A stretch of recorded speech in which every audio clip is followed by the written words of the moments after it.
duk sikur fitoi Liri final. Nuk e di domethënë. Jo, kjo është fjala.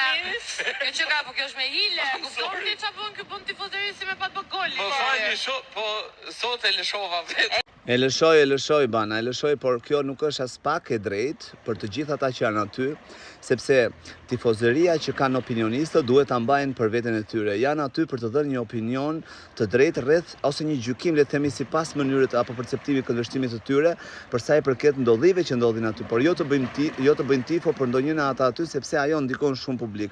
Pra nuk është e drejtë dhe nuk është e pastër qëndrimi që ata ose atë që ai poltron kërkon aty. Një opinionist duhet mbajë qëndrimin e vet, duhet të jetë asnjanës deri në momentin që ata janë prezent në atë lojë. Maksimumi mund të japin një mendim kur i pyet bana që kush mendoni që del pasi mbyllet televotimi, por jo të bëjnë këtë lloj tifozerie sepse nuk është as pak e drejtë, sepse të gjithë ata që janë aty, duam apo s'duan, kanë dhënë shumë për të qenë deri në atë pikë.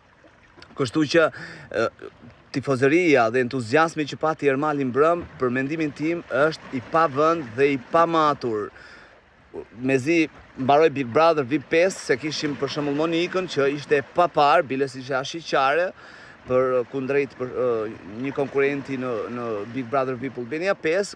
Njëjta gjë po ndodh dhe me Ermalin, por gjatë ditëve që është dhënë prajmi, ndoshta deri diku e ka kamufluar ose ka qenë pak, ka mbajt deri diku pak qëndrim, por mbrëm një herë ishte haptazi që Ermali është aty për Ilirin dhe nuk është për punën që i ka dhënë Agalesha, Holta për shembull. Kështu që më duket pak si e padrejtë. Ky është mendimi im, as pak personali me askënd aty, por me atë që pash dje më duk pak si e padrejtë.